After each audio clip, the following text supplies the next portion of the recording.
Os humanos mapearam cada canto do globo. Exploramos selvas e desertos. 0. Estudamos o espaço, mas avançamos apenas 11 quilômetros abaixo da superfície da Terra. Apenas 1/500 do caminho até o núcleo. Agora, estamos prestes a ir mais fundo. Faremos uma viagem ao coração do planeta em busca da última fronteira, onde árvores abrem caminho pelas rochas à procura de água, onde formas estranhas de vida habitam lugares mortos. Arranha-céus são construídos sobre areia, minas são do tamanho de cidades e forças enormes continuam a moldar a Terra. Vamos nos unir a cientistas, engenheiros e aventureiros, enquanto investigam, exploram e desafiam os mistérios subterrâneos. Em uma viagem ao centro da Terra. Chegar ao centro da Terra exige uma viagem de 6.400 quilômetros por 3 camadas subterrâneas distintas. A primeira é a crosta terrestre, uma camada superficial frágil com apenas 32 quilômetros de profundidade. Imagine a Terra sendo um ovo cozido. Na verdade, proporcionalmente, os continentes são 3 vezes mais finos que a casca do ovo e a crosta oceânica é quase 10 vezes mais fina. A crosta guarda muita coisa dentro dessa profundidade relativamente rasa. Sobrepõe-se zonas de carvão, água, sal, ouro, prata, petróleo. O mais interessante para nós que vivemos na superfície da Terra é que ou plantamos algo ou extraímos. Então, grande parte do nosso mundo vem do subsolo de diversas formas. Abaixo da crosta fica uma camada mais grossa, o manto, com 2.900 quilômetros de rocha derretida em movimento.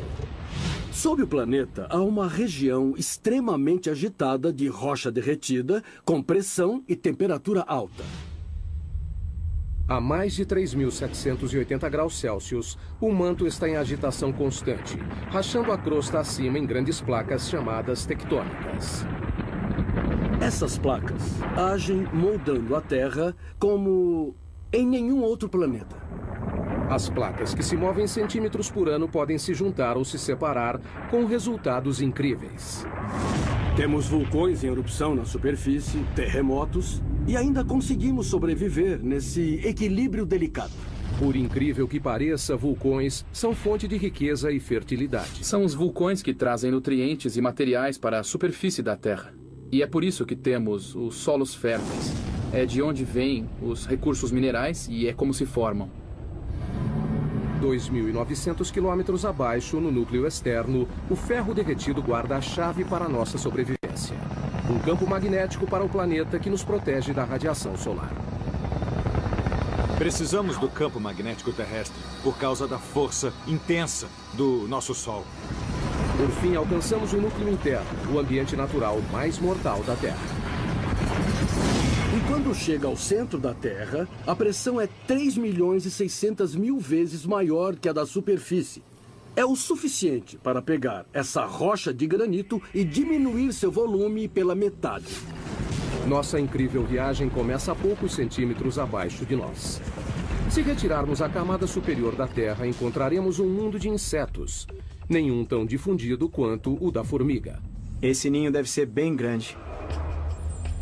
Formigas construíram incontáveis ninhos sob a superfície de todos os continentes, exceto na Antártica. Dá pra ver formigas saindo por cima. Parece que algumas delas carregam larvas. Formigas existem há 120 milhões de anos. São anteriores a dinossauros como o tiranossauro. Dividiram a Terra com estegossauros e tricerátops. São 140 mil formigas para cada humano.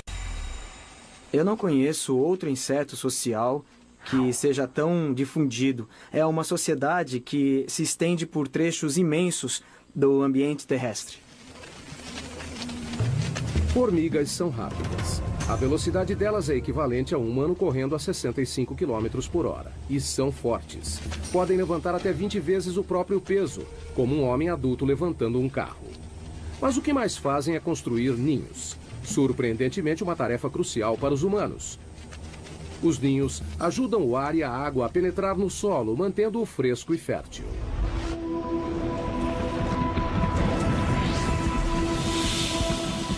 abaixo da zona das formigas, a 2 metros. Londres, Inglaterra. 2 metros abaixo dessas ruas movimentadas estão as veias e artérias que suprem as necessidades da vida moderna. 45 mil quilômetros de rede de gás. 31 mil quilômetros de cabos elétricos. 64 mil quilômetros de encanamento. E o descanso final para milhões de pessoas. A 7 palmos é uma frase comum para morto e enterrado. Mas onde surgiu? A história teve início em Londres em 1665. A cidade sofreu uma epidemia de peste negra. No seu auge, o número de mortos chegou a mais de 7 mil por semana. O prefeito de Londres tentou impedir a propagação da infecção e ordenou que as sepulturas das vítimas da peste tivessem pelo menos 7 palmos de profundidade. Acreditava-se que os mortos poderiam infectar as pessoas saudáveis. Então, enterrar os corpos a 2 metros parecia fundo bastante para conter a doença. Mais tarde, as pessoas descobriram que a peste era transmitida através das pulgas e ratos pretos. No final, o surto de 1665 causou cerca de 72 mil mortes. 1 em cada 6 moradores de Londres. A cidade foi poupada apenas no ano seguinte, quando o grande incêndio de Londres acabou com todos os ratos. Mas a tradição da profundidade da sepultura foi espalhada pelo mundo.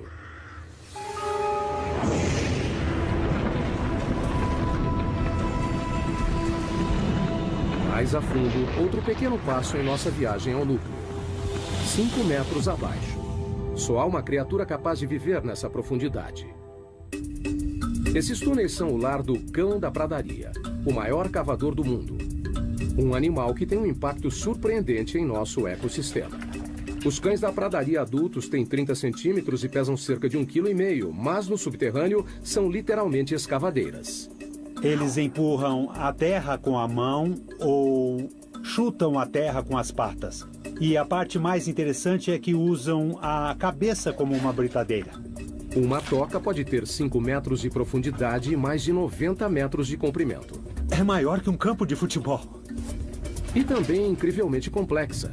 O projeto incorpora um sistema de condicionamento de ar sofisticado. 2 entradas de diferentes alturas criam um vácuo parcial que puxa o ar pela entrada mais baixa e empurra para fora pela mais alta. Então, a toca é um sistema bem complicado. Eu acho que não existe outro animal que tenha um sistema tão complicado.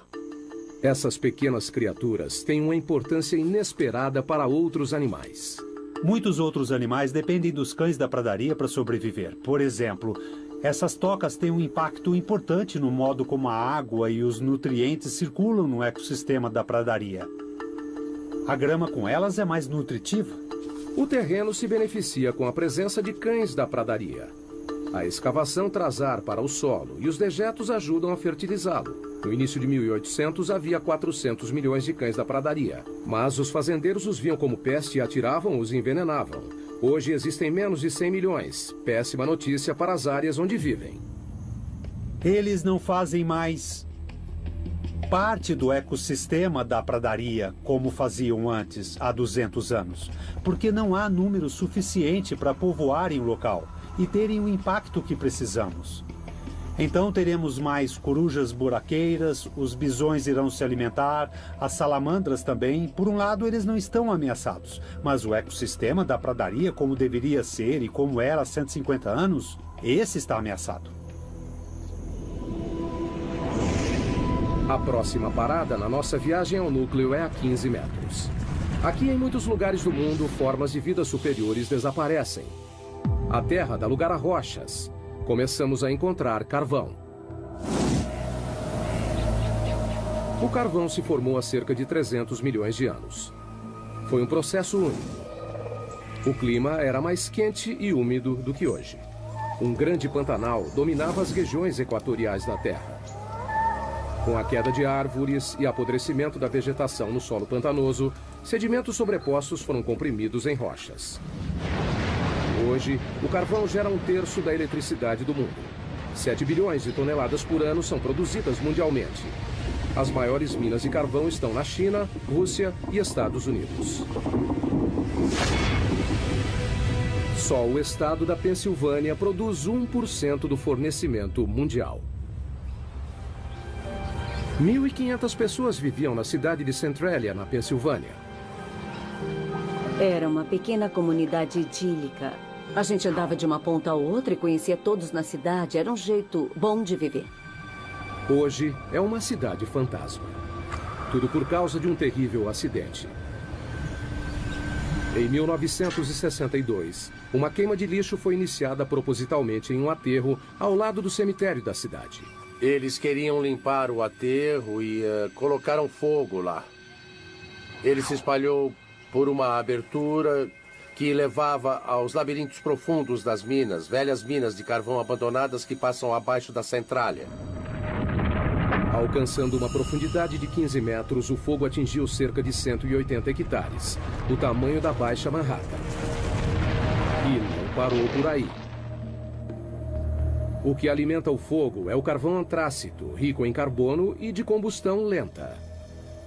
Muito bem, se olhar para a orientação da rocha, do leito de rocha, vai ver que se inclina neste sentido, indicando a tendência de um vale sinclinal. E na região do carvão antrácito, a maioria do carvão é encontrada nesse vale. Queimando a 650 graus Celsius, o ponto de fusão do alumínio, o fogo consumiu o solo e a rocha até não restar mais fundações.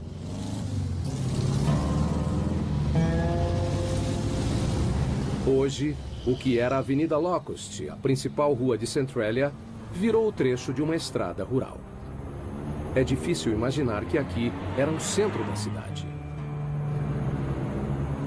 Temos aqui uma fotografia de como era a Centralia desse ponto, onde nós estamos agora. Era aqui que John Coddington tinha um posto de gasolina e, olhando ali na frente, aquela árvore morta é a mesma árvore dessa foto. E as ruas eram lotadas de casas, era, sabe, uma do lado da outra. E agora não existem mais, todas estão... a natureza está reivindicando o lugar e não sobrou muito do que a cidade costumava ser. Essa casa, na Avenida Locust, do outro lado do posto de gasolina, pertencia a Bob Gadinsky. Em 1977 era uma única casa que minha esposa e eu adorávamos demais. Ficava em uma comunidade que era extremamente unida. Mas como pode ver hoje, não há nada além do mato que cresceu.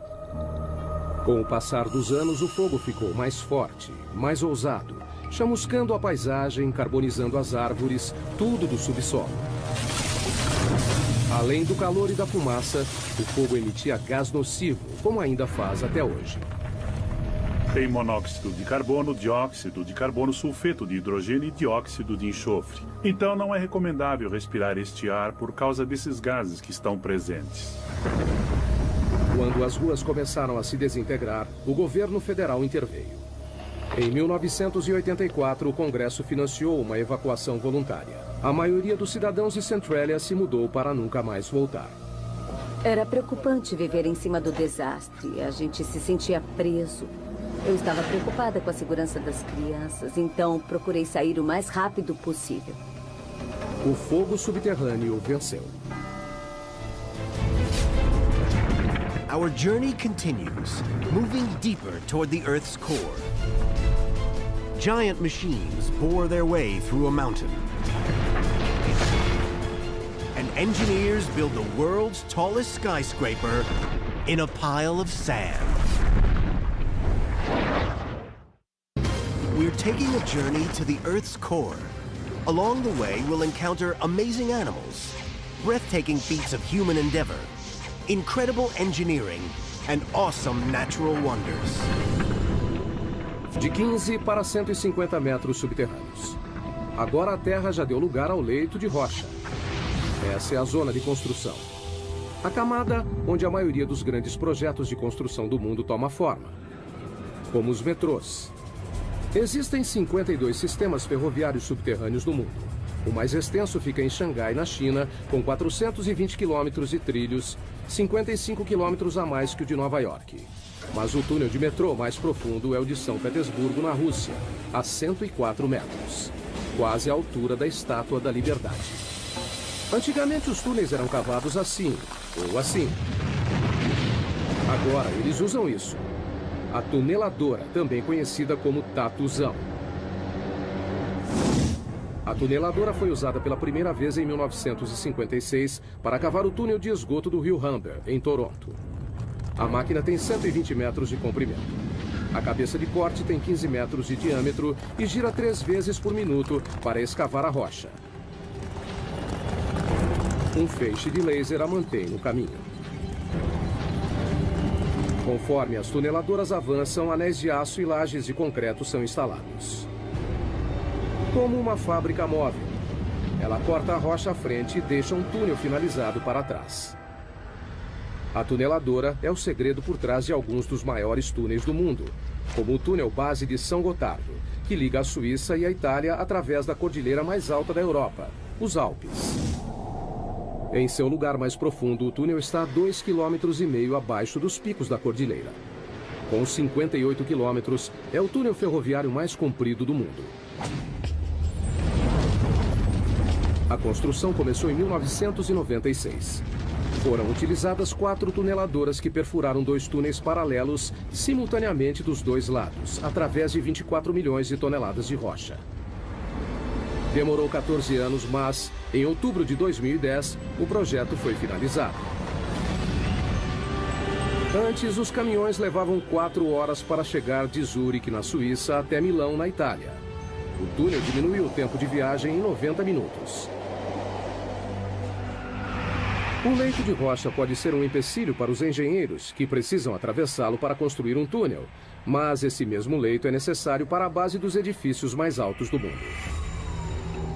Nova York, cidade dos arranha-céus mais antigos e famosos do mundo. Para manter esses prédios monstruosos em pé, engenheiros ancoraram as fundações no leito de rocha, montaram uma plataforma e construíram por cima. Na verdade, o horizonte de Manhattan espelha o leito de rocha abaixo. O método de ancoragem sustenta diversos arranha-céus, incluindo o prédio mais alto do mundo. O Burj Khalifa, em Dubai, tem 823 metros de altura, com uma fundação de 50 metros de profundidade. Mas um arranha-céu pode ser construído onde não há um leito de rocha? É um desafio que os engenheiros enfrentam na próxima parada de nossa viagem. 115 metros no subsolo, embaixo de um dos edifícios mais altos do mundo, o Petronas Towers, em Kuala Lumpur, Malásia. Incrivelmente, essas imensas torres de concreto e vidro não ficam no leito de rocha, mas sim na areia. Nunca construa casas da areia. Bom, provamos que casas podem ser feitas da areia com as técnicas de engenharia certas. A construção começou em 1996. Os 2 edifícios foram projetados com 88 andares, 460 metros de altura. Cada um pesaria em torno de 300 mil toneladas. No começo, a ideia era colocar as fundações em leito de rocha, mas análises revelaram que a rocha abaixo do local de construção se curvava acentuadamente para baixo, como um penhasco subterrâneo de quase 185 metros.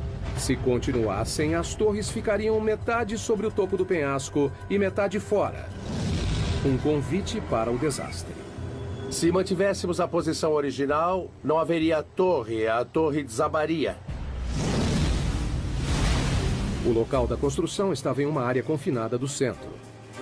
Não havia espaço para construir as 2 torres inteiramente no leito de rocha. Então, decidiram erguer toda a construção fora do leito de rocha. Mas isso significava fazer as fundações em uma camada de areia, através do solo macio. As fundações seriam mantidas no lugar pelo atrito, a mesma força que mantém um prego na madeira. Um prego é colocado no pedaço de madeira da mesma forma que os pilares em atrito estão colocados em toda essa zona de terra abaixo dessa torre. A equipe de construção teve trabalho.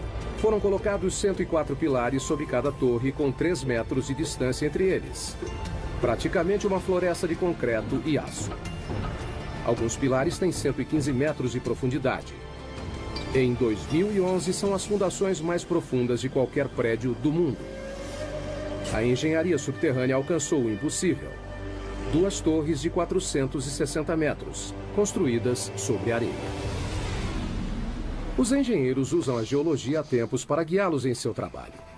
Mas a geologia pode ser imprevisível. O próprio termo leito de rocha remete a algo resistente, mas não é sempre assim. Um leito de rocha pode ser bastante antigo. Essa rocha tem 1,6 bilhão de anos. Mas também é bastante vulnerável a um elemento simples: a chuva. Caindo no leito de rocha durante bilhões de anos, a chuva causa deformações e rachaduras. Essas fraturas podem ser enormes. Aqui está uma que se estende por todo o comprimento dela. A água acaba formando cavernas, de onde pode passar para grandes lagos e rios subterrâneos. Mais profundamente, encharca a rocha como uma esponja. Na verdade, também deve ter de 5 a 10 oceanos de água dentro das rochas da Terra. 99% da água doce do mundo encontra-se no subsolo. As maiores reservas estão na China, Rússia, África e Estados Unidos. O aquífero Ogallala é o maior dos Estados Unidos. Estende-se do Nebraska ao Texas, cobre 450 quilômetros quadrados, uma área do tamanho da Suécia, e chega a 150 metros de profundidade. Mas em muitos lugares do mundo, a água subterrânea está secando. Isso significa que pessoas, animais e plantas precisam ir mais fundo para conseguir o que resta. A próxima parada em nossa viagem subterrânea, a raiz mais profunda do mundo, 120 metros. Mpumalanga, África do Sul. Em uma encosta sobre as cavernas Eco fica um bosque de figueiras de 150 anos. Elas sobreviveram a um duplo desafio: crescer em rochas e sem nenhuma fonte de água aparente. Quando olha isso, parece que saiu do Senhor dos Anéis. Raízes e rochas normalmente não se misturam. Árvores geralmente crescem em solo fértil, mas o clima aqui é árido. Não há chuva durante metade do ano. As figueiras precisam de 23 litros de água por dia para sobreviver e até quebram rochas para conseguir. As raízes são geneticamente programadas para saber que a água se encontra abaixo delas. A ponta da raiz libera um tipo de lubrificante chamado mucilagem para suavizar a passagem da raiz. Conforme cresce, a raiz procura rachaduras e pontos fracos nas rochas. Figueiras contam com uma única raiz mestra para encontrar água. Essa vai bem fundo. A pergunta é: quanto? Bom, lá vamos nós, descendo para as profundezas da Terra. Quanto mais fundo, mais difícil, não é? Não é maravilhoso o que a Mãe Natureza faz? Só para procurar água? Puxa, essa raiz está meio esquiva. Tomara que a gente encontre alguma coisa mais na frente. Finalmente, Burroughs vê algo. Nossa, finalmente. A 37 metros de profundidade está o primeiro sinal de uma raiz de figueira. Demora 70 anos para a raiz chegar nessa profundidade. E quando encontra a umidade, a viagem acaba. Até o final da raiz, a profundidade é 120 metros. Estamos vendo as raízes mais profundas do mundo. Nesse momento tem água aqui. Tem água sendo bombada abaixo da minha mão até a árvore. O caminho todo até a superfície. Down through layers of rock, our journey continues. 100 feet deeper than the tree root. The pressure has climbed 220 pounds per square inch, 15 times greater than at the surface. Not the most hospitable place to spend the night, you'd think.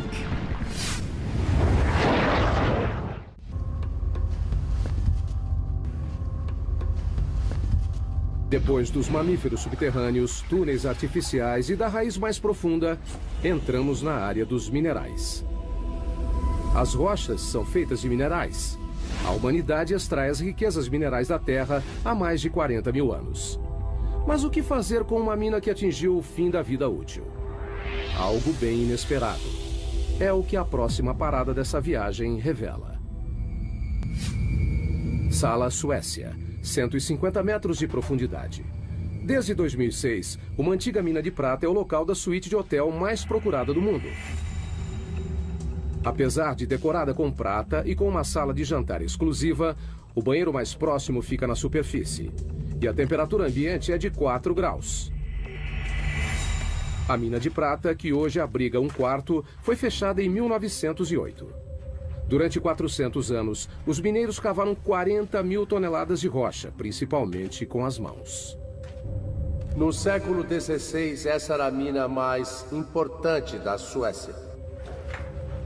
Hoje, o legado dos mineiros é visto nos túneis e cavernas que se estendem na escuridão por 20 quilômetros.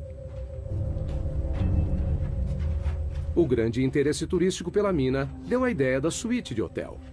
As pessoas vêm aqui só para ter uma ideia do passado. A prata existe há 4,6 bilhões, desde a origem do sistema solar. Foi formada a partir de partículas minerais lançadas no espaço pela explosão de estrelas. Capturadas no turbilhão de poeira dos planetas embrionários.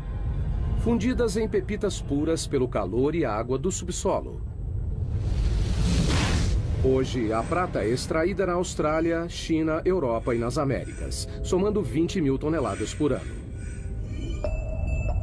Em Sala, a água que ajudava a criar a prata da mina ainda está lá. Metade da mina é cheia de água. Enquanto a mina funcionava, bombas levavam a água para ser filtrada. Mas isso acabou. Essa mina inundada contém cerca de 5 milhões de litros, o suficiente para encher 25 mil banheiras.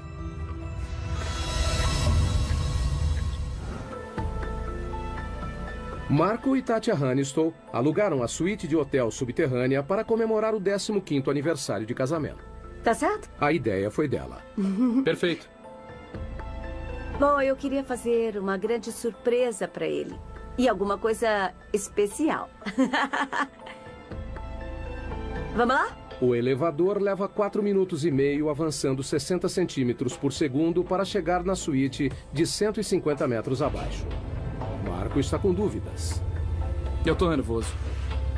Ficar embaixo da terra sozinho? Não, quase sozinho. Eu vou. Olha só, o casal chegou ao seu destino. Uau!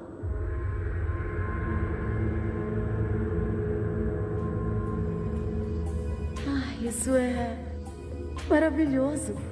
Quando o casal senta para jantar, Marco ainda está um pouco apreensivo. Maravilha, agora só tenho que ter coragem para dormir. Mas no fim ele consegue passar a noite. Uma noite inesquecível. A água subterrânea é o maior agente para mudanças no subsolo.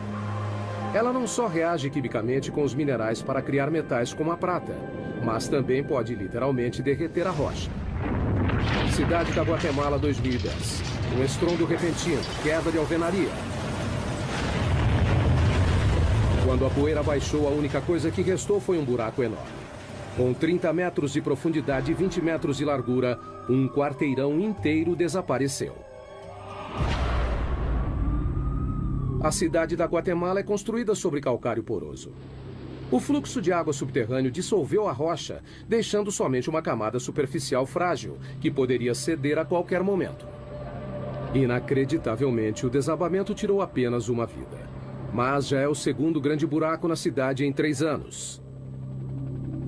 As dolinas, como são chamados, são assustadoras e às vezes mortais, mas alguns podem fornecer muitos dados científicos. A próxima parada em nossa viagem subterrânea também é na América Latina, a 335 metros. Zacatón, México. Nessa dolina cheia de água não há espaço para a vida. Abaixo da superfície plácida não há ar. Mas uma forma de vida cresce aqui, micróbios. E eles são bem estranhos. Todas as bactérias e formas de vida precisam sobreviver num ambiente anaeróbico, o que acaba levando a formas de vida incomuns. Em 2006, a NASA enviou uma equipe para estudar os micróbios de Zacatón. O primeiro passo foi descobrir o formato do interior da dolina. Não sabíamos o tamanho e nem a profundidade. Era tudo uma grande incógnita. Então trouxeram uma nova tecnologia, Um robô em formato de ovo projetado para ir aonde outras sondas não conseguiam. Eles o apelidaram de Depth X. Ele tem propulsores em todas as direções, então pode ir para todos os lados, consegue girar e fazer qualquer movimento necessário para encontrar o caminho num ambiente tridimensional. O Depth X tem 2 metros de largura e 1,5 de altura, quase do tamanho de um quadriciclo. O que o torna especial é que não usa controle remoto, ele se dirige sozinho. Assim que some da superfície, fica completamente por conta própria. E nesse período, então, ele precisa tomar as decisões sozinho.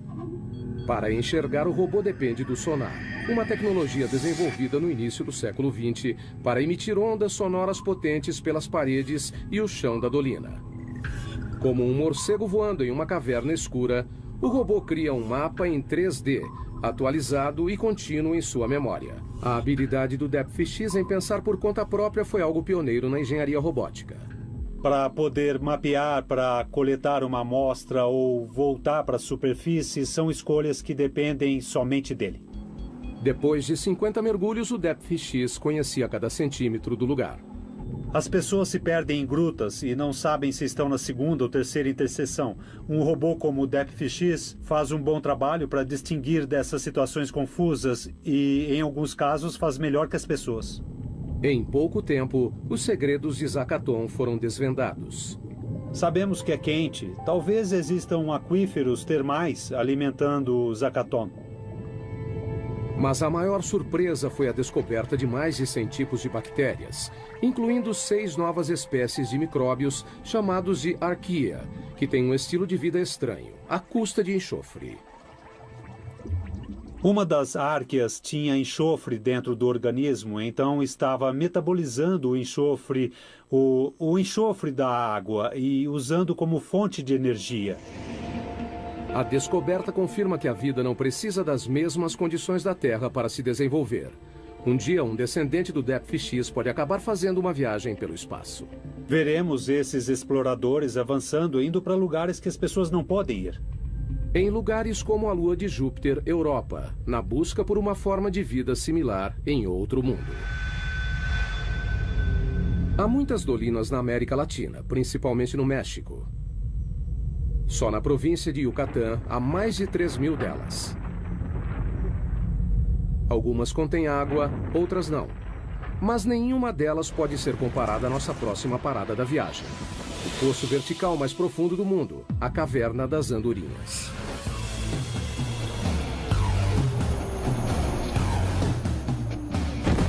Para alguns paraquedistas, essa gruta representa um desafio único.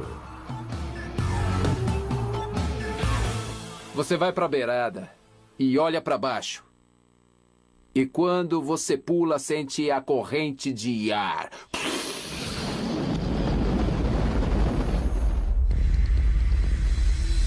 430 metros de profundidade. 40 metros de diâmetro no topo, que se abre para 2 hectares no fundo. O poço tem as mesmas dimensões do Empire State. A Caverna das Andorinhas recebe esse nome por causa das aves que fazem ninhos em suas paredes superiores. Milhões delas saem ao amanhecer e voltam ao anoitecer. Mas o que é fácil para os pássaros é difícil para um paraquedas. A posição e a noção de tempo são tudo. No subterrâneo, os paraquedistas correm o risco de ficar desorientados. Quando salta para o subterrâneo, as paredes te cercam. Vai encarar uma parede o tempo todo. O paraquedista tem 6 segundos e meio para puxar a corda. Se demorar mais, não haverá tempo do paraquedas abrir. A queda é de 37 metros por segundo. Acertar o chão nessa velocidade é como bater o carro contra uma parede de tijolos a 130 km por hora. Mas e para voltar à superfície? Nós prendemos em uma corda de resgate amarrada a uma manivela e podemos subir 2 paraquedistas em 10 minutos. Daí repetimos tudo. On our next stop on the journey, we're going 1,800 feet underground to mine a mineral that no one can live without. Seguindo indo em direção ao centro da Terra. Estamos em busca de minerais. Nossa próxima parada, a maior mina de sal do mundo em Ontário, Canadá. A mina Sifto, a 550 metros. O sal é uma espécie de rocha composta de sódio e cloro. É tudo o que restou do oceano que uma vez cobriu a Terra. Por causa das mudanças climáticas, ele evaporou. Um adulto normal precisa consumir uma colher de chá por dia ou corre o risco de ficar doente, em coma e até morrer. Então, não é surpresa que as primeiras minas de sal tiveram início há mais de 14 mil anos, onde hoje é a Áustria. Em todo o mundo, mineiros extraem 260 milhões de toneladas por ano. As maiores jazidas estão na China, Rússia e Canadá. A mina Sifto foi aberta em 1959 e fica a 530 metros abaixo da cidade de Goderich, em Ontário, e se estende por baixo do lago Huron. A maioria das minas consiste em túneis pequenos sustentados por vigas e pilares chamados de escoras. Sifto parece mais uma cidade subterrânea. Suas vastas cavernas cobrem mais de 7 quilômetros quadrados, quase o tamanho do centro de Manhattan. Tem até suas próprias lojas e escritórios. O teto baixo diz aos mineiros que estão próximos do alvo, onde estas serras enormes entram em ação. Nós escavamos túneis com 4 metros de altura e 20 de comprimento. As lâminas de 3 metros cortam as rochas enquanto giram 1.500 vezes por minuto. O ar fica denso com a poeira. O barulho é ensurdecedor, mas está prestes a aumentar ainda mais. Eles vão perfurar e explodiremos o local de 18 metros de largura por 18 de altura. São cavernas enormes.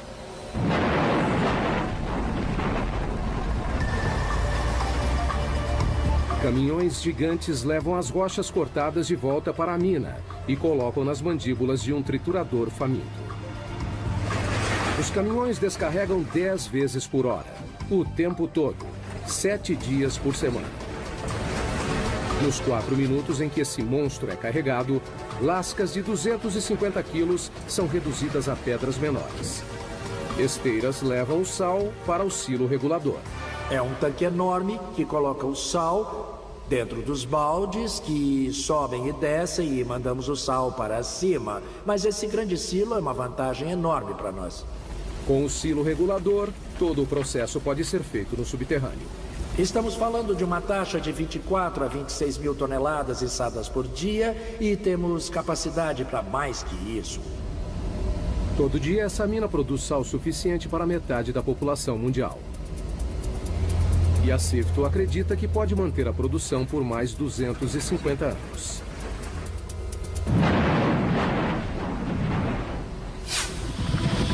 Nossa próxima história nos leva a 180 metros abaixo da mina Sifto. Uma outra mina de sal em Sondershausen, Alemanha. Essa mina recebe um evento atlético diferente. A maratona mais profunda do mundo. Corrida subterrânea. Esse pessoal é louco. Correr uma maratona subterrânea é uma experiência muito diferente de correr na superfície. A gente não se sente livre. Na floresta sente o vento e todo o resto, mas no subterrâneo não. As condições são extremas. Veja a temperatura, por exemplo. A cada 18 metros abaixo da crosta, a temperatura aumenta meio grau. O motivo disso vem de 4,6 bilhões de anos, a origem da Terra. A mistura de gases e partículas em espiral que formaram o planeta incluía poeira cósmica radioativa. Depois de comprimida em rocha, sua energia radioativa foi liberada na forma de calor, que continua até hoje. Trabalhar nessas condições pode ser difícil. Correr pode ser ainda mais complicado. A uma profundidade de 730 metros, os corredores subterrâneos lidam com um calor de 27 graus. É muito quente. Parece um inferno. 40% de umidade. O ar não é muito bom. Aqui embaixo, acho que esse é o pior problema. E um percurso difícil. A corrida é executada em um circuito desigual que sobe e desce 215 metros em cada volta. Quando leva um tombo aqui, pode se machucar muito feio. Em uma maratona normal, os pés ficam 0,2 de segundo no chão. Com a fadiga, ficam mais tempo no chão. Na mina, quanto maior o contato, maior o risco. Tá vendo isso aqui? É escorregadio. Precisamos de tênis com uma boa sola, como essa que é grande, mas eu acho que podia ser maior. Eu acho que travas seria muito bom. Ter cravos. Ou cravos. Embaixo. Inevitavelmente, o terreno traiçoeiro faz uma vítima. Quebrou? Não dá pra saber. Por que maratonistas correriam em condições tão perigosas é um mistério. Mas se perguntar para eles, dirão a mesma coisa. É emoção, é a corrida mais difícil do mundo. Eu acho que quem pode dizer que correu uma maratona 600 metros abaixo da terra? Depois de passar metade do dia no subterrâneo, os maratonistas estão livres para voltar à superfície. A temperatura quente, o ar seco e as duras condições foram temporários. Mas para 33 mineiros chilenos em 2010, sair não foi tão fácil. O teto do túnel desabou e os prendeu a 730 metros, a mesma profundidade da maratona. Os mineiros suportaram um calor de 27 graus, o ar denso com pó de rocha, escuridão e isolamento. Eles nem tinham certeza de que sairiam de lá. A entrada do resgate teve que ser aberta através de uma rocha vulcânica chamada basalto, famosa por deslizamentos repentinos. Temendo provocar um novo desabamento, equipes de todo o mundo usaram tecnologia moderna para cavar a entrada do resgate. Foi um processo lento. Depois de 69 dias, todos os 33 mineiros foram resgatados. Foi um dos maiores resgates de minas de todos os tempos. Heading down, half a mile, 3/4. We're now beyond the 1 mile mark. Buried under 6,800 feet of solid granite, this underground lab is hunting one of the smallest objects in the universe. Moving down, 1 mile under the Earth, we've seen world-beating feats of engineering, space-age robots, the minerals we need every day, and an underground marathon. Estamos nos aproximando do local mais profundo em que um humano já esteve. Esse é o laboratório científico mais profundo do mundo. É bem movimentado aqui. O Observatório de Neutrinos de Sudbury, ou Snow Lab, está a 2 quilômetros abaixo do centro de Ontário. 2 experimentos estão em andamento. Um deles está na fase final de comissionamento. 3 experimentos grandes estão em construção. Os cientistas estão à procura de algo que só pode ser visto a 2 quilômetros abaixo da superfície. Partículas minúsculas de matéria cósmica, chamadas neutrinos. Tão pequenas que 200 setilhões deles caberiam em um grão de areia. São 200 com 24 zeros. Não é uma surpresa que os neutrinos sejam fracos. Elas são partículas incrivelmente leves e, normalmente, passariam pela Terra completamente despercebidas. Cientistas descobriram os neutrinos em 1956. Estão em todo lugar do universo. Para detectar algo tão pequeno, precisa filtrar e excluir os raios gama, os raios X e a radiação ultravioleta que constantemente bombardeiam a Terra do espaço. Queremos provar que não é uma radiação convencional que de algum modo interfere e imita os sinais esperados. Então precisamos de muita proteção. Por isso, o laboratório é tão profundo. Esses raios cósmicos tornariam a medição sensível do neutrino algo impossível. Os 2 quilômetros de rocha no laboratório Sudbury reduzem esses raios cósmicos a um fator de 10 milhões. Encontrar algo tão pequeno quanto o neutrino requer equipamentos grandes. Se você procura uma partícula, precisa aumentar suas chances de vê-la. Cobrindo uma área de 7.250 metros quadrados, tão grande quanto 6 piscinas olímpicas, as câmaras e túneis interligados do laboratório parecem mais uma estação espacial ou uma base lunar do que um laboratório subterrâneo. O laboratório levou 18 anos para ser construído e custou cerca de 70 milhões de dólares. Neutrinos deixam um pequeno traço de luz quando atravessam certas substâncias. Essa caverna já abrigou 60 mil toneladas de rocha. Agora, abriga uma esfera de 12 metros, que comporta 760 litros do líquido conhecido como água pesada, uma forma natural de H2O mais sensível aos neutrinos devido ao seu grande peso molecular. O neutrino causa uma reação que gera luz, que reage com os detectores de foto. Então, dá para descobrir sua energia, direção e por aí vai. Nessa profundidade é difícil transitar pelo laboratório. O elevador desce a 640 metros por minuto. Depois tem 1,5 km de caminhada. A temperatura ambiente é de 27 graus. É quente por causa da pressão nessa profundidade. Ao redor deles, a rocha está sendo espremida a mais de 544 atms, mais de 500 vezes a pressão atmosférica na superfície. Quando fizeram o laboratório, enfrentaram um desafio: criar um ambiente subterrâneo puro. Mantemos as fontes de poeira e contaminação no mínimo absoluto graças ao esforço constante na limpeza. Na entrada, eles passam por um processo rigoroso de descontaminação para remover poeira, que pode arruinar os experimentos delicados. Isso envolve tirar tudo que vestiu na mina, tomar um banho completo e colocar roupas limpas que nunca foi usada fora da mina. Além da poeira, as pessoas espalham detritos próprios continuamente. 600 mil partículas da pele por hora. Uma centena de fios de cabelo por dia. E qualquer uma das opções pode comprometer o trabalho no laboratório. Uma vez dentro, os cientistas enfrentam mais triagem e limpeza. Até o esgoto do laboratório é limpo. Tratamos todos os resíduos do nosso próprio lavatório e água suja que vem dos chuveiros e da lavanderia. Bactérias especiais reduzem os resíduos organicamente e sem exalar cheiro ruim. E gostamos de pensar que temos a descarga de banheiro mais profunda do mundo. Um conforto que os exploradores subterrâneos no próximo nível da nossa viagem ao centro da Terra com certeza iriam gostar. Dentro da mãe de todas as cavernas, a 2,5 km no subsolo. Esses exploradores poloneses esperam ir além do que qualquer outro explorador já foi. Eles treinam para uma descida na J2, que faz parte dos 2,5 km de profundidade do sistema de cavernas Chev, no México. O que nós procuramos é a caverna mais profunda do mundo. A erosão da água da chuva criou a J2. A descida envolve fissuras, desvios e câmaras alagadas. Passar por esse percurso subterrâneo não será fácil. Temos que continuamente treinar para conseguir isso. A descida de 2,5 km é tão profunda quanto a altura do Monte Santa Helena. Por isso, os exploradores precisam se equipar como montanhistas subterrâneos. Arnesses, cordas, grampos e capacetes.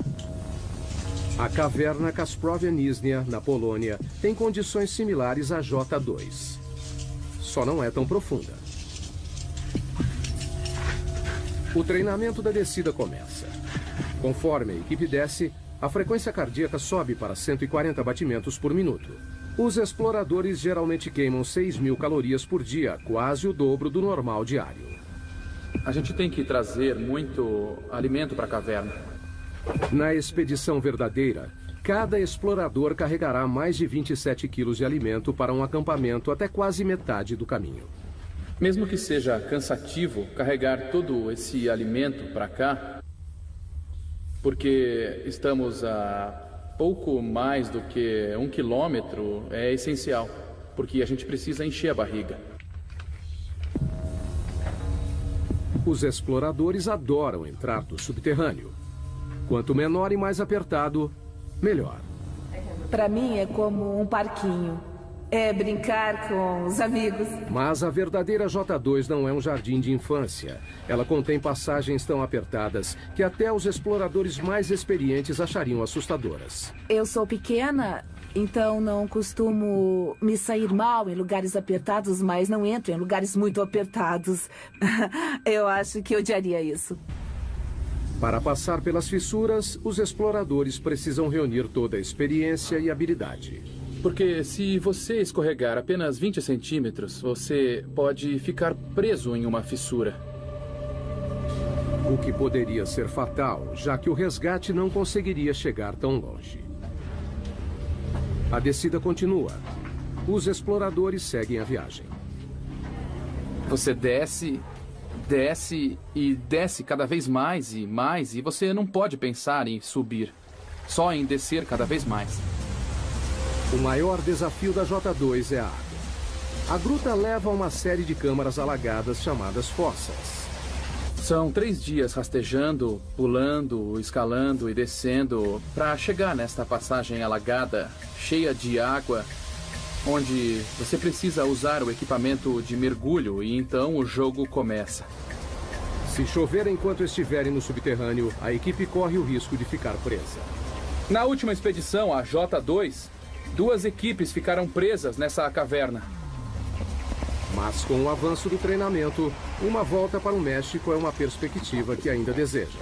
Nossa equipe era de 6 pessoas, nós descobrimos a entrada, então sinto como se fosse nossa caverna. A essa profundidade há ar e água, mas não há luz do sol. Por isso, os exploradores não costumam encontrar muita vida. Então, cientistas que procuram pistas sobre a origem da vida na Terra devem ir mais além. No fundo do mar. Aonde quer que vá, no fundo do oceano, vai encontrar água que carrega vida microbiana.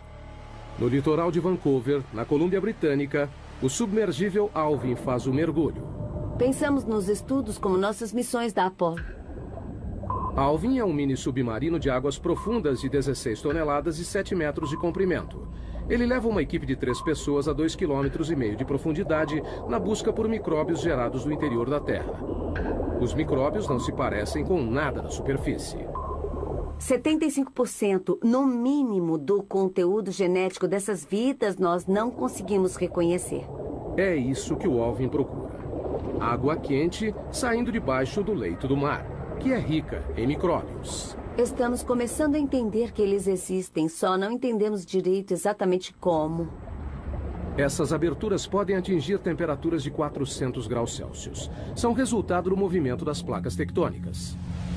O litoral de Vancouver fica sobre a placa Juan de la Fuca, uma das mais de 12 placas que estão em constante movimento. Quando as bordas das placas se afastam, criam fissuras gigantes no leito do oceano. A água é sugada, aquecida no subsolo e então liberada por aberturas no fundo do oceano em um ciclo contínuo, trazendo os micróbios com ela. A equipe de Katrina não faz ideia de até onde existe vida dentro da crosta. Essa é uma das coisas mais surpreendentes. Não sabemos até onde há vida.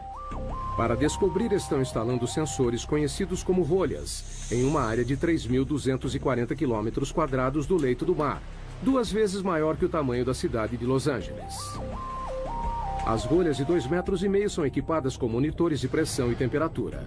Foram colocadas em posição 460 metros abaixo do leito do mar, num total de 3.200 metros da superfície. O objetivo é rastrear o caminho da água quente dentro da crosta terrestre. Temos que entender o fluxo da água, quais os tipos de micróbios que existem lá. É só seguir a água que encontrarão micróbios. The next stop on our journey to the Earth's core, 7 miles down, we join an exclusive club. The 2 men who managed to set a depth record that's never been beaten. Our journey to the Earth's core continues. We're on a quest to reveal how modern life depends on the mysterious underground forces that shape our planet. As riquezas minerais do planeta regem a maior parte da economia mundial.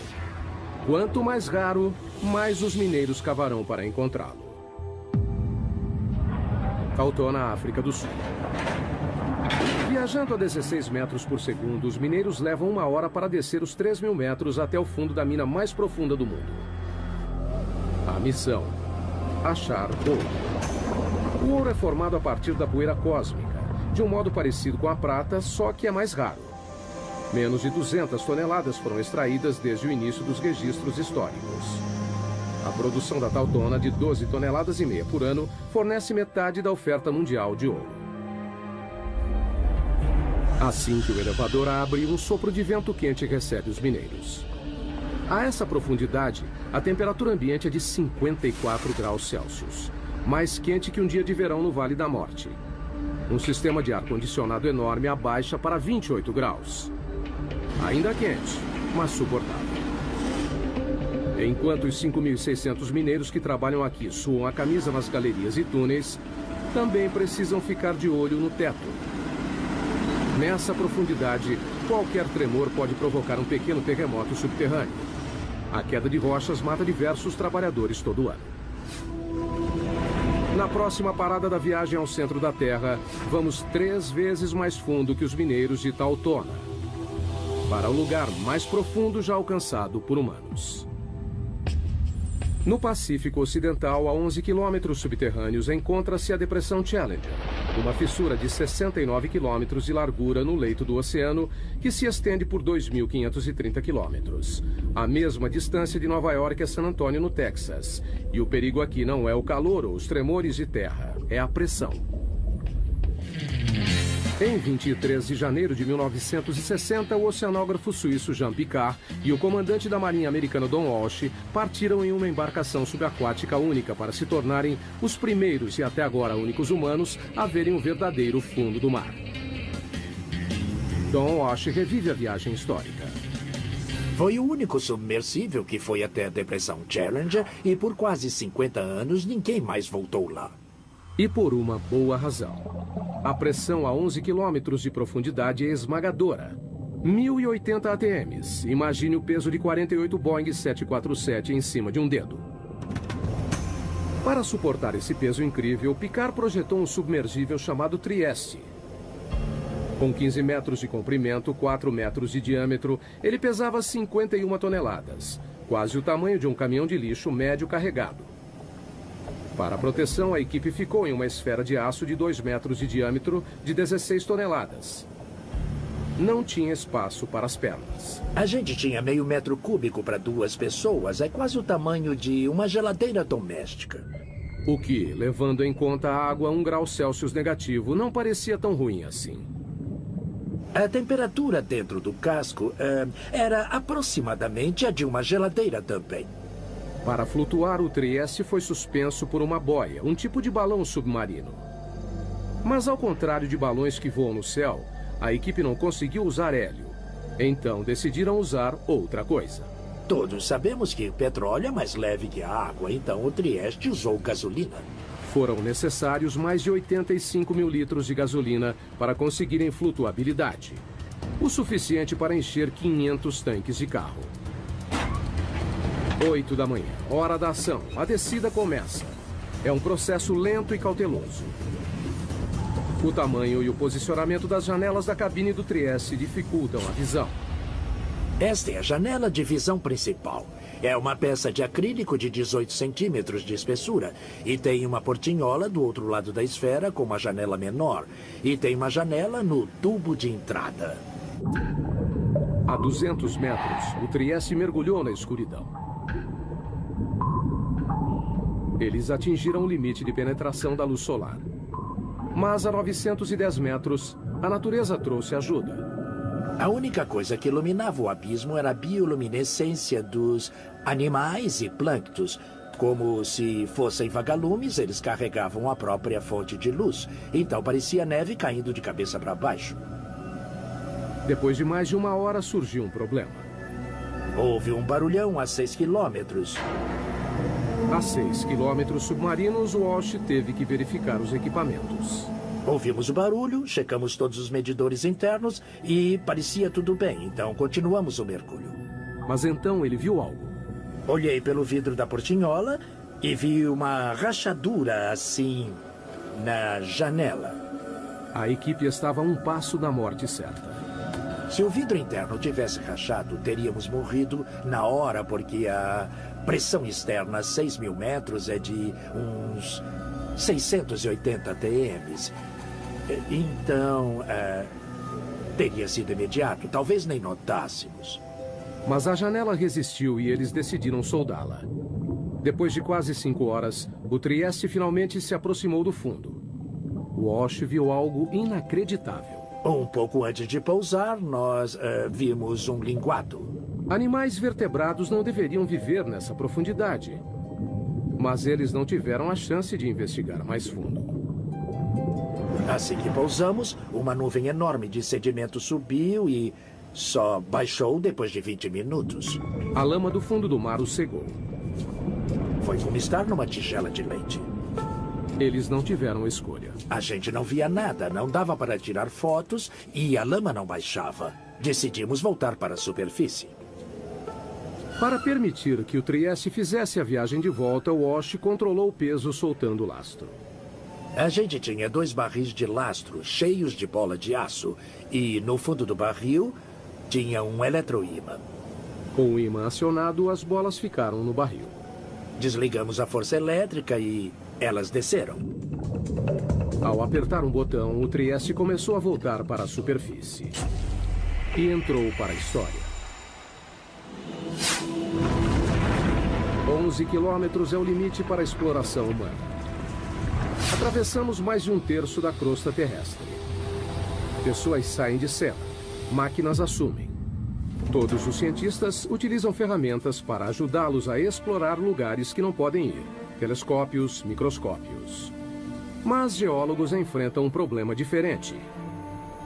O engraçado é que eu não posso dizer o que existe a 30 centímetros abaixo do chão que pisamos, porque não consigo ver através da rocha. A solução parece óbvia. Perfurar a rocha e olhar. Mas é uma abordagem repleta de problemas. Península de Kola, noroeste da Rússia, 1989. Em um ponto castigado pelo vento, na fronteira com o Círculo Polar Ártico, cientistas embarcam em um plano ambicioso. Com despesas enormes, um buraco incrivelmente fundo foi perfurado para alcançar o limite entre a crosta terrestre e o manto. São 35 quilômetros subterrâneos. Para reduzir o atrito, usaram um método de perfuração novo. Ao invés de toda a cabeça de escavação, somente a broca foi inserida, bastante lubrificada com lama e óleo. A 6 quilômetros, a perfuração descobriu fósseis de plâncton de 18 milhões de anos em um estado de conservação impressionante. A 11 quilômetros, encontraram rocha de 4,4 bilhões de anos. Zircão, o mineral mais antigo do planeta. Mas com o aumento da temperatura a cada metro, nos 12 quilômetros, ela chegou a 300 graus Celsius. A perfuração parou de repente. A temperatura aumenta muito rápido conforme avança para o interior do planeta. Com a profundidade dos buracos, a broca de metal não aguenta e então começa a se derreter. Pelos próximos 14 anos, houve tentativas de retomar a perfuração, mas todas fracassaram. Não temos equipamentos nem materiais que suportem a temperatura e pressão que existem a dezenas de quilômetros subterrâneos. O poço superprofundo foi abandonado em 2003. Então, se não conseguem perfurar, o que os geólogos fazem? Usam os ouvidos. Não vemos o que há dentro do planeta, ouvimos o que há dentro do planeta. Sismógrafos, como são conhecidos, são leitores que monitoram os sons dos movimentos das rochas no subsolo. Eles literalmente ouvem os terremotos. Há terremotos de magnitude 6 ou maior a cada 3 dias em média. E isso faz o mundo se modelar. As vibrações mudam de acordo com a densidade da rocha. Dados que geólogos podem ler. Conseguimos fazer imagens tridimensionais do que forma o planeta inteiro, monitorando milhares de terremotos com milhares de sismógrafos durante muitos anos. But seismometers have limits too. They cannot always reveal exactly what's inside the different layers of rock. And in the hunt for oil, that can be dangerous. We've come a third of the way through the Earth's crust on our journey to the core. We've climbed caves and dug through mines, encountered strange life forms, and reached the depth limit of human exploration. Pessoas ao redor do mundo dependem dos recursos sob nossos pés. A próxima parada em nossa jornada ao centro da Terra, o campo de petróleo mais profundo dos Estados Unidos, 11 quilômetros abaixo do Golfo do México. Há mais de 6.000 plataformas de petróleo no litoral do Texas e Louisiana, com capacidade de suprir 25% do petróleo dos Estados Unidos. Mas não é fácil de obter. É preciso atravessar 1,5 km de mar e depois mais 9,5 de pedra. Como fica mais difícil de achar petróleo e gás, avançamos mais e mais para águas fundas e fazemos buracos mais profundos. A perfuração em águas profundas está passando por uma revolução nos litorais do Egito, África Ocidental, Brasil e no Golfo. É maravilhoso termos a tecnologia para avançar tão profundamente. Mas a tecnologia tem suas limitações. Na primavera de 2010, uma plataforma chamada Deepwater Horizon perfurava um poço relativamente raso a 7 quilômetros no campo de Macondo, cerca de 80 quilômetros da costa da Louisiana. 20 de abril, 22 horas. A plataforma foi abalada por uma explosão. A bola de fogo foi vista a 56 quilômetros de distância. 11 funcionários morreram, 17 ficaram feridos. 1,5 km abaixo, no leito do oceano, a ruptura do poço liberou até 60 barris de petróleo por dia. Um barril tem 180 litros. Foi como jogar 450 caminhões-tanque no mar. O vazamento totalizou quase 5 milhões de barris. Foi o pior desastre de petróleo nos Estados Unidos. Então, o que deu errado? A Deepwater Horizon já tinha perfurado 11 quilômetros no fundo do campo de petróleo do Golfo no outono anterior, em um local diferente. Em comparação, perfurar em Macondo seria fácil. Mas as aparências podem enganar. O Golfo é um dos lugares mais difíceis de perfurar. O relevo costeiro cai em mais de 1,5 km de cumes íngremes e vales, com desfiladeiros e vulcões ativos de até 150 metros. A geologia é bem complicada. O petróleo sob o leito irregular do fundo do mar está abaixo de uma camada de rocha de 35 milhões de anos, com 245 metros de espessura, preso sob uma pressão enorme, mais de 1.100 vezes a da superfície. E tem também o peso das rochas, sobrepostas, pressionando, que faz a pressão do fundo do poço aumentar incrivelmente. Além da pressão, os perfuradores de petróleo podem encontrar perigosos bolsões de gás metano congelado, conhecido como hidrato. Se acidentalmente perfurar isso, pode ser um problema. Aquecido pelo atrito da broca, o metano explode o poço, liberando uma quantidade enorme de petróleo. Muitos pesquisadores associam a tragédia do Deepwater Horizon a um bolsão de metano congelado. A tecnologia de escaneamento convencional nem sempre pode detectá-los, e isso é um desafio para a exploração do petróleo. E ninguém sabe a quantidade existente porque é muito difícil conseguir uma imagem sísmica. Agora, os exploradores estão usando uma nova geração de sensores de fundo do mar para ajudá-los a detectar o gás congelado antes de se tornar uma ameaça. Literalmente, nós o descemos pela lateral do navio e ele afunda até o leito do oceano, usando uma âncora de concreto pesada, e fica lá por vários dias ou até vários meses. Ao contrário do sismógrafo padrão, esse sensor não mede as ondas sonoras geradas pelo movimento tectônico da Terra. Ao invés disso, detecta eletricidade. Medimos as propriedades eletromagnéticas do leito do mar, a condutividade elétrica. A eletricidade vem do campo magnético da Terra. Quando encontra a radiação do Sol na atmosfera superior, gera uma corrente mundial dentro da crosta, que alcança o núcleo externo da Terra. Mas ela é fraca. Medimos menos de 1 nanovolt no fundo do oceano. Os sinais que nos interessam são pequenos.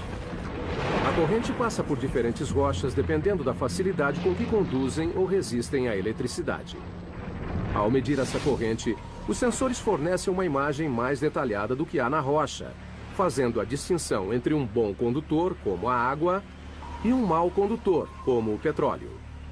O que é bom porque gastar 100 milhões de dólares perfurando um poço de água salgada é perda de tempo. Como o petróleo, o hidrato de metano também tem baixa condutividade, mas existe a pouca profundidade abaixo do leito do mar. Para encontrá-lo, é preciso dar um choque na Terra. E é isso que esse instrumento que está na minha frente vai fazer. Eles o chamam de SUSY. da sigla em inglês para Instrumento Aquático de Energia Elétrica. Ele usa uma fonte de 2.000 volts com corrente de até 500 amperes. Um mini-raio, 5 milhões de vezes mais forte que a dose necessária para matar um ser humano. Nós descemos com um cabo de reboque atrás dos navios de pesquisa, muito próximo do leito do mar. Alimentamos com energia e ele gera uma corrente elétrica que é injetada na água por uma antena. E então eles medem o resultado. Uma leitura superficial que mostra uma rocha resistente à eletricidade pode significar que ela contém bolsões de hidrato. Só o tempo poderá dizer se o escaneamento eletromagnético ajudará a reduzir os riscos de explosões em campos de petróleo submersos. Enquanto isso, a técnica está sendo cada vez mais usada por cientistas. É como examinar uma panela de sopa fervendo e ver tudo o que está acontecendo. E revela muitas coisas sobre o movimento das rochas no interior da Terra. Com as imagens de alta resolução dos sismógrafos, podemos perceber pequenos detalhes do que acontece no interior do planeta, coisa que realmente não era possível durante muitos anos. Moving further down, 10 miles, 20 miles toward the bottom of the crust. Tectonic plates are on the move, triggering deadly earthquakes.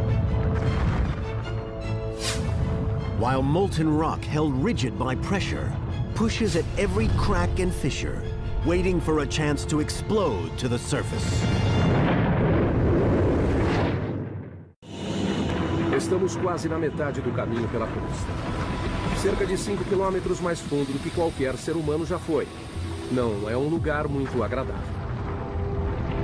Aqui a temperatura da rocha é de 480 graus, quente o bastante para derreter vidro. A pressão é de 1.500 ATMs. E estamos à procura de terremotos. Em todo o mundo, as placas tectônicas se chocam e se curvam contínua e lentamente. Uma média de 2,5 centímetros por ano, quase a velocidade do crescimento das unhas. Mas na superfície, esse movimento pode ter um impacto devastador. Janeiro de 2010, Porto Príncipe, Haiti. Um terremoto de magnitude 7 balançou a cidade. O choque principal durou apenas 10 segundos, mas os tremores continuaram por 2 semanas. Nessa parte. Aqui, ó. No final, 230 mil mortos. Quase 300 mil edifícios destruídos. E 2 milhões de desabrigados. Foi o 4º pior terremoto da história. Terremotos têm o potencial para ser o tipo de desastre natural que é o mais catastrófico. No Haiti, a linha de falha que causou essa devastação tinha apenas 64 quilômetros de comprimento e se moveu 2 metros. Ainda assim, os tremores desencadearam forças inimagináveis. Existe muita energia armazenada na Terra quando a onda vem até a superfície. O choque ondulou no solo como um cobertor, em ondas de até 4 metros de altura. Quando atingiu a superfície, a onda se concentrou, refletiu e então voltou. Portanto, a intensidade da onda nesse local deve ter sido o dobro. Esse é o Centro de Pesquisa em Terremotos da Universidade da Califórnia, em Berkeley. Aqui, cientistas trabalham destruindo coisas.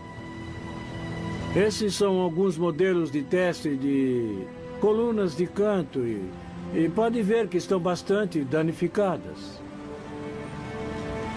Essas pilhas de entulho são restos de testes de laboratório. O fruto do trabalho científico para criar o edifício perfeito à prova de terremotos. Cientistas descobriram que se um terremoto acontece uma vez, ele se repetirá no mesmo local. Não é uma questão de ser, mas de quando. Simulação. Na Califórnia, infelizmente, temos terremotos com bastante frequência e por isso nós queremos estar preparados para o próximo. As opções são se mudar ou se proteger. Simulação. Nós temos que nos preparar para os terremotos com projetos melhores. Durante um terremoto, o movimento mais perigoso não é para cima e para baixo, mas de um lado para o outro. Aqui, ó. nessa parte. Este engenheiro trabalha em um projeto para deixar as paredes mais resistentes aos movimentos laterais mortais que derrubam edifícios. Criamos um tipo de conexão aqui, então ela faz a transferência da carga lateral. Esses painéis são ligados por chapas de aço que recebem a tensão. As placas podem quebrar sem que a parede desabe. Os painéis são uma mistura de concreto e fibras de aço para os tornarem mais flexíveis e menos quebradiços. Foram projetados para serem danificados. A equipe de Berkeley usa uma variedade de equipamentos para submeter novos projetos a lentos processos de destruição. Este enorme bloco de concreto tem 8 metros de comprimento e 7,5 de altura. Pesa 300 toneladas. Há muita energia latente presa em toda essa estrutura. Quando esses 4 cilindros hidráulicos empurram o bloco, eles transferem a energia para as estruturas em teste. Nesse caso, as estruturas são as colunas e vigas semelhantes à de um arranha-céu. Ninguém sabe qual será o resultado. É a primeira vez que testamos algo desse tipo. O objetivo é levar tudo ao limite. O edifício é empurrado em uma direção e as vigas são giradas contra as colunas. O aço curvou, mas a estrutura sobreviveu. Um começo promissor para esse projeto. Mas a única maneira de ter certeza que a estrutura se manterá durante um terremoto é fazer um acontecer. Essa é uma mesa vibratória. A mesa vibratória nos dá a possibilidade de provocarmos um terremoto. Como o nome sugere, as mesas vibratórias atingem réplicas de prédios com tremores em escala real. Assim, nós podemos simular 6 tipos de movimento. A mesa pode balançar para frente e para trás, inclinar, ir para cima e para baixo, para os lados, para representar o que aconteceria em um terremoto. O objetivo não é analisar por que os prédios caem, mas por que continuam em pé. Uma das coisas que queremos ser capazes de fazer é prever quando uma estrutura desabará completamente ou desabará parcialmente. Os terremotos já mataram milhões. Mas o movimento tectônico que os causam também faz parte do ciclo mundial, que é crucial para a saúde do planeta Terra. A vida humana não teria se desenvolvido sem as placas tectônicas. As placas tectônicas criam terras e sem elas, a superfície seria um imenso oceano. Nem existiriam animais terrestres. O ciclo da criação de terras praticamente deixa o planeta de cabeça para baixo. Isto é um homonoide, um fóssil do que viveu no fundo do leito do oceano. O que é notável nesta pedra é que apareceu na base do Monte Everest. E as forças envolvidas devem ter sido enormes e incríveis para trazer este pequeno homonoide do fundo do mar até um local bem alto do planeta.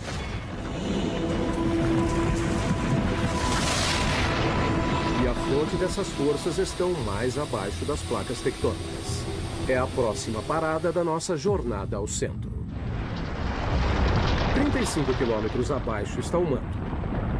Uma vasta região com 2.900 quilômetros de profundidade que compreende 70% da massa do planeta. Aqui, a corrida para ver quem provoca mais mudanças nas rochas é entre a temperatura e a pressão. A 56 quilômetros, a pressão é 16.500 vezes maior que a da superfície. Mais do que um humano aguentaria. Essa câmara de alta pressão ilustra o impacto que isso teria no corpo humano desprotegido. Logo, ficaria impossível de respirar, com os pulmões contraídos e a implosão das costelas. Com mais 3 quilômetros a 59 de profundidade, a pressão reduziria nossos ossos a pó. Mas a temperatura também sobe, graças à liberação de energia radioativa do manto. O calor de 980 graus é capaz de amaciar as rochas. Elas começam a se transformar em magma. Magma é o que acontece quando a rocha atinge a temperatura de fusão e vai do estado sólido para o líquido. Ela pode atravessar grandes distâncias de terreno quando é expelida para a superfície da Terra. Enquanto percorre a superfície, o magma se mistura com uma série de substâncias que o tornam ainda mais volátil. Magma é a combinação fascinante de rocha derretida e gases dissolvidos, como água e dióxido de carbono. Logo abaixo da superfície, o magma se acumula em lacunas e vácuos nas rochas, que os cientistas chamam de câmaras. A câmara mais profunda detectada até hoje fica 33 quilômetros abaixo de Oahu, Havaí. A maioria tem menos de 10 quilômetros. As câmaras lentamente se enchem de magma.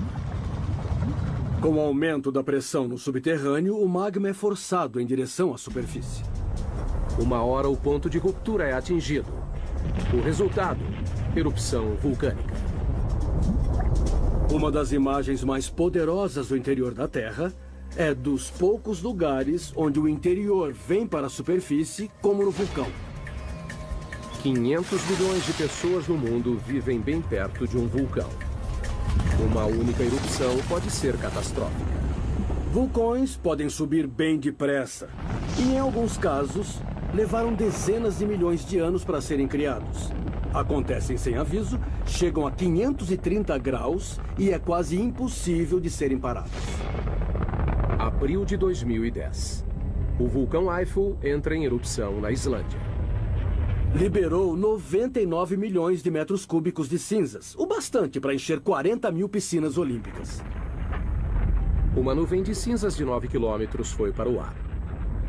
Espalhou-se por mais de 1.800.000 quilômetros quadrados. Maior que a área do Alasca. A erupção provocou uma paralisação de 6 dias dos aviões em todo o hemisfério norte e segurou mais de 1 milhão de passageiros por dia. Os serviços voltaram ao normal depois de um mês. We're moving deeper, 1,800 miles down through the mantle toward the boundary with the core. Conditions here would vaporize a human being instantly.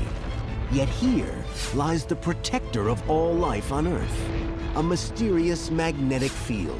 And beyond that, the goal of our journey, the center of the Earth. Estamos chegando ao núcleo externo em nossa jornada ao centro da Terra. Uma zona de 2.100 quilômetros de ferro derretido, imprensada entre o manto e o núcleo interno sólido. Para chegar aqui, passamos por água e rocha. Combatemos temperatura e pressão. E revelamos os segredos subterrâneos que moldam nossas vidas. Mas um mistério permanece. O que faz a Terra ser magnética?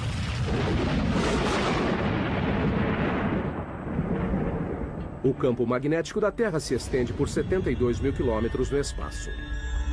Ele protege o planeta da força total da radiação solar. Um único brilho solar de 2 horas libera 10 bilhões de toneladas de partículas radioativas. Energia suficiente para abastecer os Estados Unidos por 10 mil anos ou evaporar nossa atmosfera. Sem o campo magnético para bloqueá-las, as partículas solares acabariam com a vida na Terra. Precisamos do campo magnético da Terra por causa da força intensa do nosso Sol. O campo se origina do núcleo externo rico em ferro. A próxima parada da nossa jornada, 2.900 quilômetros subterrâneos. A temperatura aqui é de 4.420 graus. Quente o suficiente para vencer a rigidez e derreter o ferro. Quando o ferro se desloca, de alguma maneira, gera eletricidade. Cientistas a chamam de efeito dínamo. O efeito dínamo se refere à produção de campos magnéticos por movimento. Mas como a movimentação de ferro fundido abaixo da superfície gera um campo magnético, é um dos grandes mistérios da Terra. Não sabemos realmente como essa turbulência na movimentação de metal líquido dá origem ao dínamo. São apenas movimentos aleatórios. Essa esfera gigante pode fornecer respostas. É um modelo mecânico da Terra. Parte de um experimento da Universidade de Maryland que tenta descobrir por que a Terra é magnética. A esfera tem 9 metros de diâmetro, pesa 23 toneladas e tem rotação de até 130 quilômetros por hora. Nós tentamos conseguir a velocidade verdadeira e, assim, tentar imitar as condições de um planeta. O núcleo externo é feito principalmente do mesmo material da esfera: ferro, um bom condutor elétrico. O núcleo interno é magneticamente fraco. Ninguém sabe por quê. Mas, como um dínamo gigante, o movimento em torno dele cria um campo magnético. Claro que Lathrop não pode reproduzir as condições reais do núcleo externo. Não podemos chegar ao centro, então não dá para ver como acontece diretamente. Mas ele acredita que pode chegar perto. Para obter os resultados, ele precisa encher a esfera com 3.217 litros de um líquido. Até agora, só usou água. Mas planeja usar sódio líquido fervente. O sódio é inflamável. Temos que ser bem cuidadosos com os riscos de incêndio. Mas, além do ferro fundido, é o único material que pode fazer o trabalho. O sódio tem a vantagem de fundir a uma temperatura relativamente baixa e é um excelente condutor comparado ao ferro líquido. A esfera é o mais novo de uma série de experimentos. Começamos a construir experimentos do tamanho da mão, depois de uma bola de basquete, depois, sei lá, bolas de ginástica. Esse foi o maior até hoje. Mas até agora, assim como o campo magnético da Terra, o resultado do experimento ainda é uma incógnita. Nenhum dos experimentos anteriores geraram o próprio campo magnético, mas temos todos os ingredientes necessários para conseguir o dínamo.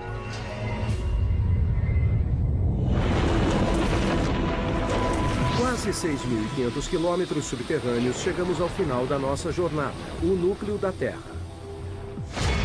Uma massa de ferro com 2.400 quilômetros de diâmetro, com uma área de superfície um pouco maior que a América do Sul. A temperatura aqui é igual à da superfície do Sol. Mas o peso de todo o planeta apoiado nele mantém o ferro rígido. A pressão é muito intensa. É mais que 3,5 milhões de vezes maior que na superfície. A mesma convicção que ajuda a gerar magnetismo também empurra o calor para a superfície no processo de resfriamento do núcleo. Quando a temperatura cai, o núcleo solidifica lentamente. Um dia, não haverá mais rocha derretida para criar o campo magnético. Mas o Sol já terá se extinguido, acabando com a Terra antes desse dia chegar. Enquanto isso, o calor do núcleo ajuda a impulsionar o lento ciclo do manto, que renova a superfície, alimenta a química de nossa riqueza mineral e gera o campo magnético que nos protege do universo hostil. As chances de se encontrar outro planeta como a Terra são realmente mínimas. Descemos quase 6.500 quilômetros para o fim da nossa jornada. Vimos túneis que atravessam montanhas e minas do tamanho de cidades. Passamos por fogo e inundação, terremotos, vulcões, pressão esmagadora. E descobrimos o segredo mais profundo da Terra. É o que acontece no subterrâneo que mantém o planeta vivo.